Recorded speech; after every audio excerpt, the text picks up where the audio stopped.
There's been a lot of speculation this offseason about Dalvin Cook and his very large contract. If the Vikings cut him, they don't owe him very much.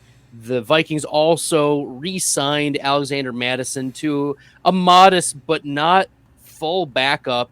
Like, this was a respectable in-betweener, I would say.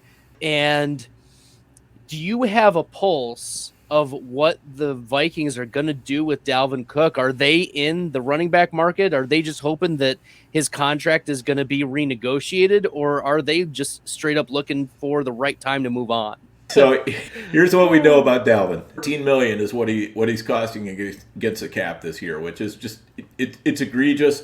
The Vikings really don't want to pay that. Right now they've got him in there underneath the cap, but they have rookies coming in. I'm sure they want to sign another free agent or two.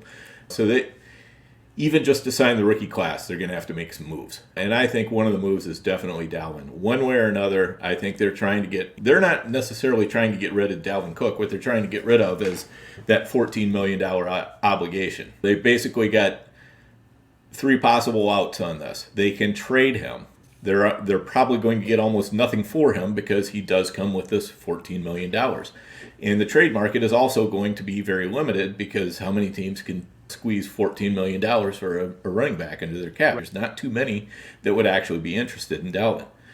Secondly, they could outright cut him. Won't happen until after the draft, I'm sure of that. They're going to wait and see what happens in the draft. There's still free agents out there that would come considerably cheaper.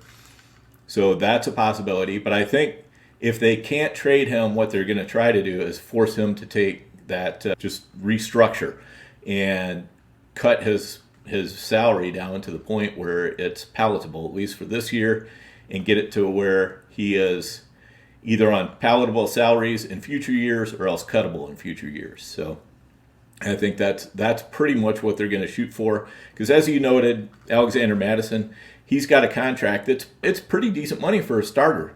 10 years ago, 5 years ago, wouldn't have been that great of money, but now that's actually good money for a starting running back. So I think they want Mattison to be kind of the lead back. I think they probably want to pick up somebody else on the cheap late in the draft, or they want to get Dalvin Cook negotiated down. So that's what I see. I would say is Cook going to be with the Vikings? I'd say probably 60% no, 40% yes. Yeah, and looking at some of the efficiency metrics that Cook put up last year, 37th in true yards per carry, right? 155th in expected points added, 30th in breakaway run rate. Like, he was not a top 10 running back last year. It was the first time since 2018 that we didn't see him in the top 10 in fantasy points per game. We saw him in a career low yards per carry.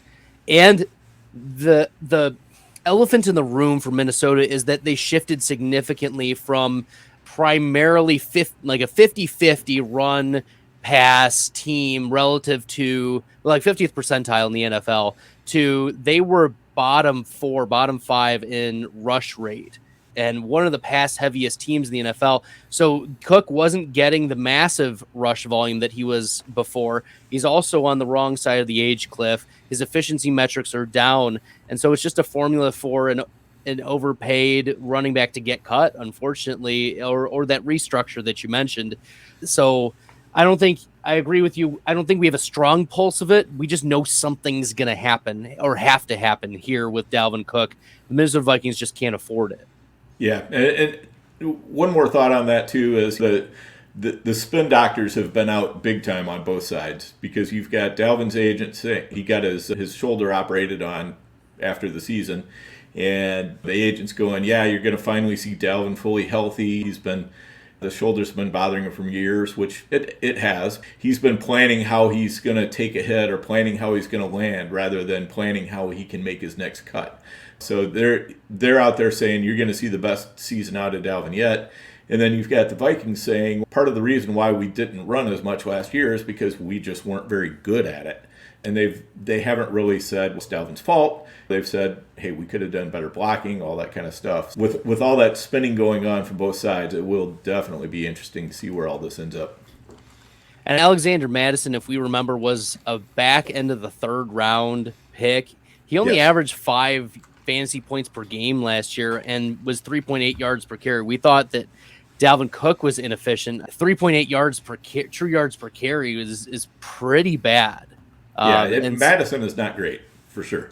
yeah, and so maybe they do look for fresh blood in the draft, as you mentioned. This is a real possibility. There are a lot of very interesting running backs that could go day 2 or early day 3 that might be a nice fit for the Minnesota Vikings, especially if they're looking to pass a lot.